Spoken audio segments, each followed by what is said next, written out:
Call to order the 886th meeting of the directors of the MSAD 27. Keith Jandro. Here. Kurt Susi. Here. Jacob Terrio. In Zoom land. Here. Barry Ouellette. Here. Gary Sibley is not here. Sarah Ashley. Here.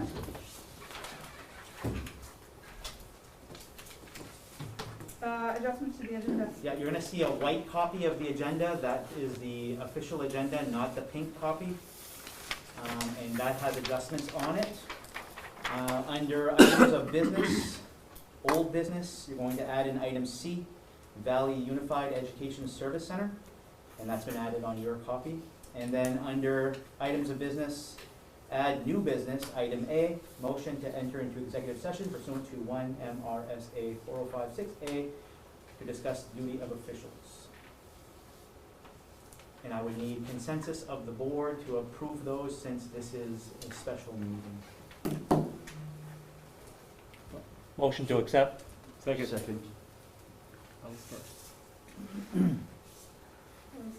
Everybody, all those in favor? We're doing it? Looks like we're doing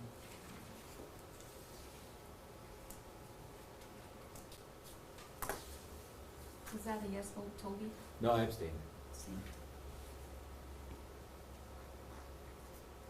Okay. I don't know that we can add those. Oh, I don't is it Does it need to be unanimous? I think it has to be consensus of the board. is Well, what- time for discussion. I think was this something that Gary had asked to add? Yes. I don't know if we should add it if the guy who wanted to add it's not here. That's my only concern. I know this was Gary's genesis, and that's kind of my concern, is if Gary's not here to lead us in this, I don't know what, I mean, that's my thought on it. Yeah. I just found out Gary's not coming, We took that makes sense, so actually. I don't think we should amend it, I mean, for what it's worth. You guys thoughts? What? Well, I don't even know what it's about. Well, When's our next meeting? you have a regular scheduled meeting the 21st. So not next Monday, the Monday after. The same night as the Valley Unified? Valley Unified is next Monday. Correct? The 21st is Valley Unified. Next 21st. Monday is the 21st? Oh, then the 28th. Sorry about that. So is there anything that cannot wait until then? Let me double check on that. These are, I have no idea what these, well, I have a general idea what these items are, but it was added at the request of the chairman. I can tell you that for the 28th, for Gary or most people, it's not gonna work. Yeah. 28th, is that on a Monday? It's actually, it's a moose week hunt. Yeah, 28th is our next regular school board meeting.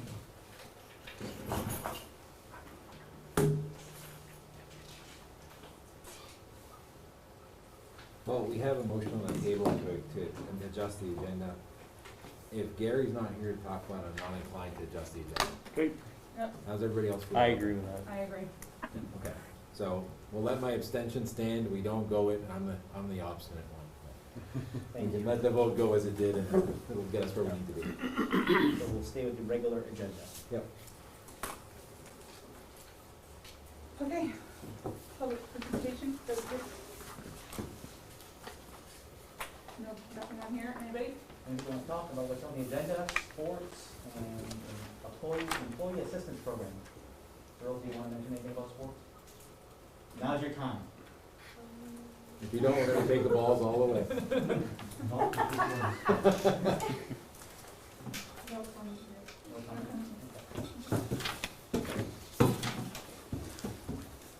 comment? So, last week I presented to you what I suspected would be the revised guidance on fall sports. As suspected, the proposal is to follow the community sports guidelines. Just to summarize what that means, it's going to be regional play, so Aroostook County play. It's going to be a shortened season, 10 games for varsity soccer, and then for cross-country and golf meet is going to be whatever they can fit in that time. It's following CDC guidelines. It's face masks for all in attendance, optional for players who are actually in the game on the field, and I'm speaking specifically to soccer. For other sports like golf, face masking should be adhered if you cannot have a 6-foot distancing. But that usually is not a problem with golf. With cross-country running, the face mask will be optional. 100 participants at a site only. Aroostook County play only. 10 soccer games I mentioned. No use of locker rooms, no indoor practices. If Aroostook County goes yellow or red in the designation from the DOE, sports will stop. So it's all the things that we talked about last week. The biggest discussion right now circulating is how to manage and maintain 100 participants. How do you do that, and how do you do that fairly? So I'm going to share my screen with you, and I want to show you a tool that we developed. Just give me a second here.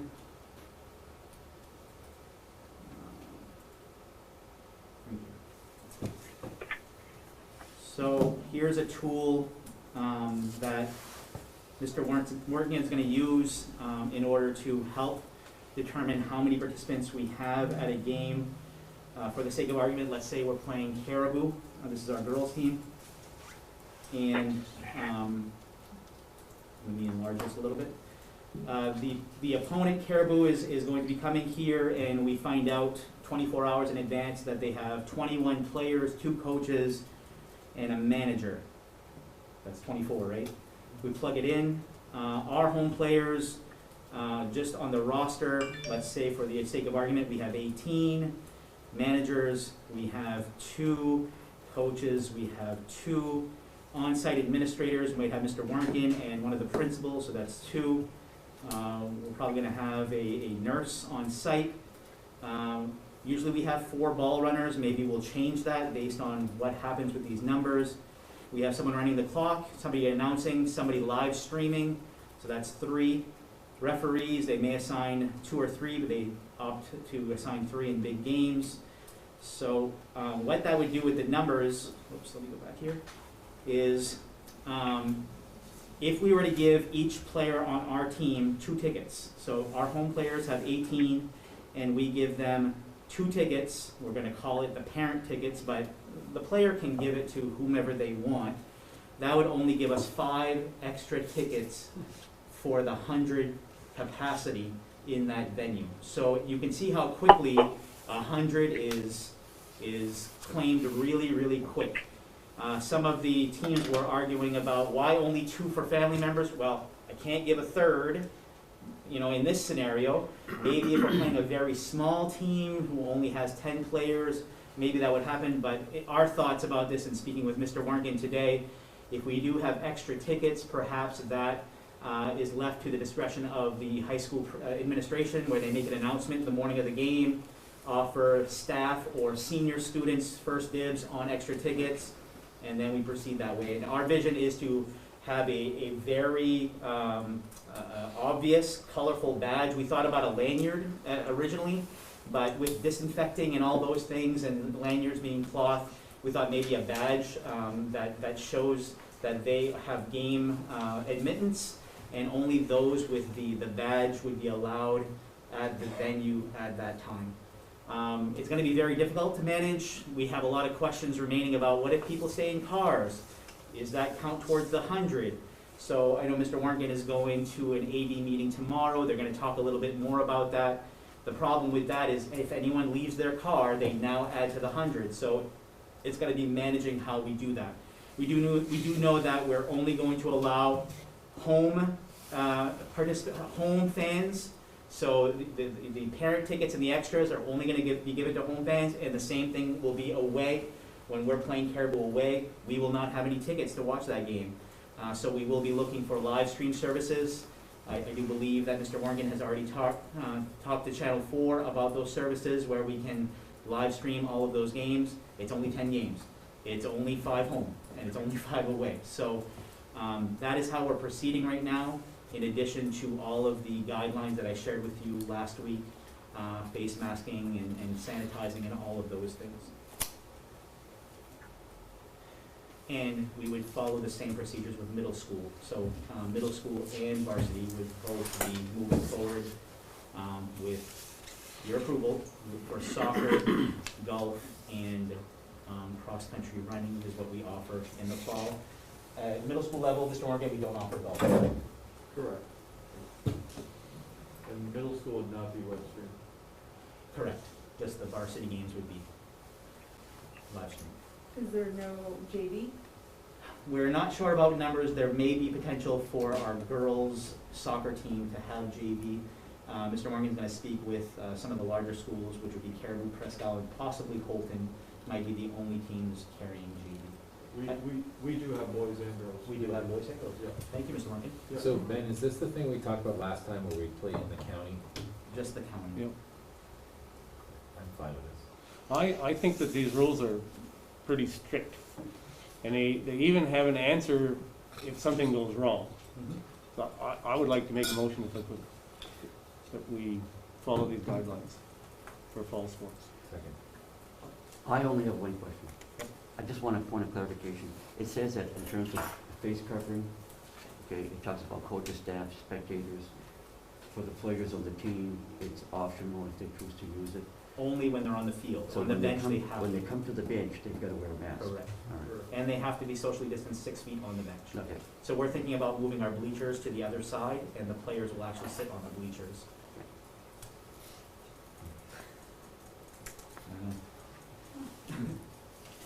We will be having each coach sign a letter of assurance that they've read the guidelines, and that we're going to be giving them a 3-strike policy. If I go by a practice and I see coaches with no face masks and they're not following the guidelines, I'll inform Mr. Warngen that's strike 1. At strike 3, we're gonna ask that team to shut it down just because we can't mess around with these guidelines. We'll try to work with folks if they have a hard time, but a blatant disregard for these guidelines that are quite clear, I think is something we can't accept. Are the other sports are simpler because there's no Contact. contact. And those are go already or? They're part of this approval. Soccer, they've made some rule changes where, to avoid as much of the physical nature as possible, there won't be any slide tackling, things like that. So they're trying to eliminate that physicality, but those of you who've seen a soccer game, it's really hard. Just be glad we don't play football. The concern in cross-country running is you tend to run in packs. Yep. So we're trying to get creative how we start the race, almost like a Nordic ski start. And probably not as many schools running at one race, probably dual races. And we're gonna work on that tomorrow and try to knock out a schedule, so.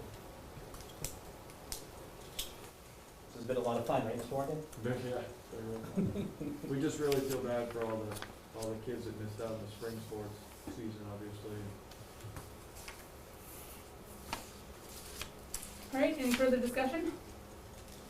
All those in favor?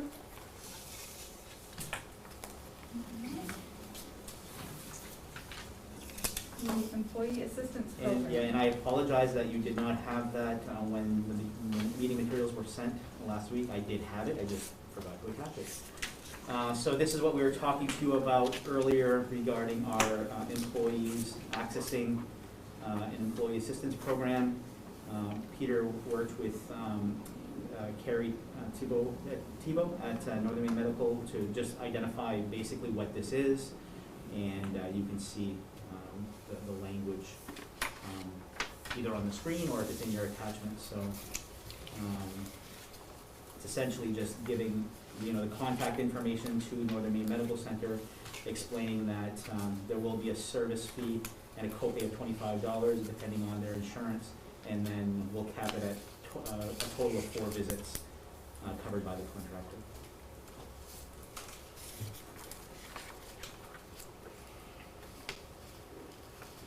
This is open for 2 years, I thought I read somewhere.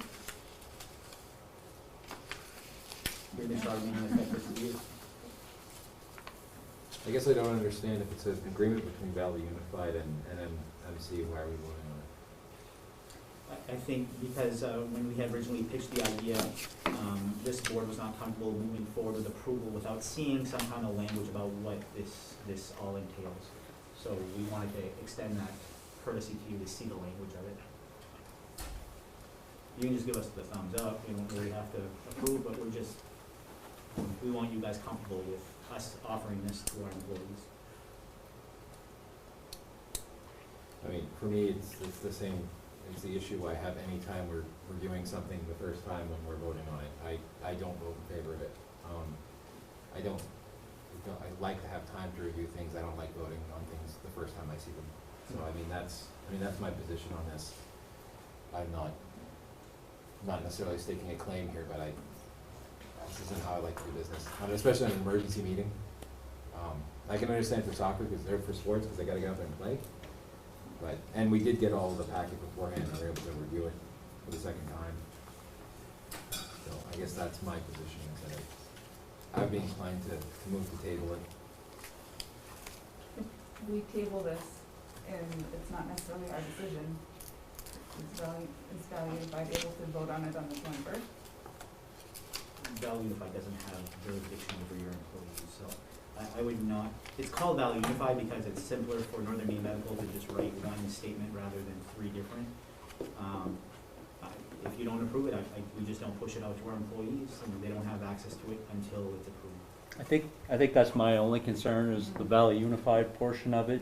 Yep. Just because I don't know that that's something Valley Unified necessarily budgeted for and how that's gonna be accounted for as individual school districts. Yep, I think maybe that's a real simple fix that absolutely. we could bring back to the board. Yep, we can just make it specific to SAD 27. Maybe Peter's that'll like- make more sense, yeah. Peter? That's fine. Or what if it were for the schools of Valley Unified, or? I think each school district would probably respect the fact that maybe it's gonna be handled Yep. according to who is going from which district Yep. to seek assistance. Absolutely. That's a very easy fix. That way Madawaska knows they're not necessarily paying for Fort Kent educators Yep. and vice versa. Yep. Just a little clarification. Yep, and if you wanted to approve with those amendments, we could do that. Toby, how do you feel about that? Still want to review it further, or? Well, I still don't, I'm not gonna vote in the affirmative for something I just saw for the first time in a meeting. That's just, I've come up with a hard and fast rule for myself. So, You guys can follow it if you like. why don't we make a motion upon further review at the next school board meeting, regular school board meeting, we'll take this up for further discussion. And that leaves our teachers currently who would need support now. But they can go see their therapist now. Well, I mean, that's the thing, is that all of our teachers, I mean, Kerr, you work in Madawaska, it's not that different. If you wanted to go see a therapist tomorrow, could you? Yeah. Well, your school department approved this. What's that? Your school. Well, even department- without, even before this, Regardless, I ain't seen no therapist, I don't want you to take this. but even before this, there's nothing stopping our Right. teachers from seeking aid. And it's not like we're saying, no, you can't get help, you gotta suffer in silence. this is just making it easier. But it's allowing them access to triage, Right, because it's just triage services. right. The AP is not treatment, it's triage. Well, and the other item I'd like to bring up is, with respect to Northern Maine Medical, obviously they're right here in our backyard, but I think there may be other entities out there that provide this sort of assistance for educators across the nation who understand educators in this environment and may be a little bit better suited. But in the meantime, I think this is our option, but maybe down the road, we maybe want to consider an alternative. We've looked at Aroostook Mental Health Center, for example, to serve our Mhm. students Sure. in particular. So we've pursued very similar arrangements, actually having them come into the schools. And then we went with AMHC for that because they have much more experience working with youth on an extended basis. Okay, was that a motion that you had to? Yes. Table till next meeting. A second. I'll second that. Any further discussion? All those in favor? So before we adjourn, we've got our next meeting on the 28th. Yep. And I'm hearing from, I won't be here. that you're not gonna be there, Gary's not gonna be here. Nope. Do we wanna have a discussion about an alternate date for the meeting while we're here, for our regular meeting?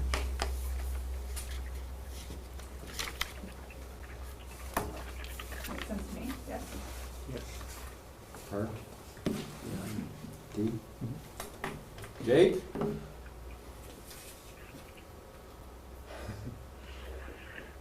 I didn't catch all of that, but you want to see if you want to wait to review that policy at our next board meeting? No, Jake, we're talking about, the next board meeting is scheduled for the 28th, and we know that 2 of our board members will absolutely not be able to be present. So the question is, do we want to take another look at what we have for possible dates to meet that doesn't involve the Mooseheim? The rest of the board said it Sure, I'm was- available the 28th, but if you want more participation, I'm open to an alternative time. Well, we really need to have Gary here. If he had a couple items he wanted to bring up, he needs to be here if we're gonna discuss it. Because we have no idea what he wanted to discuss. Okay, could you, solicit a couple of days from here? Find out when these It's events- very hard to contact during weeks. I can definitely try. He's hard to reach unless Barry has a connection. He is around this week, Oh, is he around? Okay. just not right now. I mean, could we reschedule? The following week is a week between loose ends, so maybe the fifth, Well, we really need to have the board chair here. Yeah. right? That's what it boils down So to. you're thinking the week of the 5th, or do we want to try to back it up to sometime during the week of the 21st? As long as, how much notice do we need to give, Ben? 10 days. No, it's 5 days' notice, but it's just about managing all these board meetings, so Yeah, no, I know you've got a bunch of them to go to. Yep. the week of the 5th, the only day is the 5th that doesn't work, if you look at that in that week. The 6th is open, 7th is open, 8th is open, if you wanna meet on Friday, that's fine. The only day you couldn't do is the fifth? Yeah, we have a 33 board meeting the 5th, Okay. well, that's the regular meeting. When's, the 5th, is that, That's a Monday. that's on a Remember, it doesn't make any difference to me. The week of the 5th, any day is fine by me. So we do the 6th? Okay. Does that work for everybody else? The 5th? It's the sixth, Oh, wait. Which is on Tuesday Tuesday. the sixth. I mean, hold on.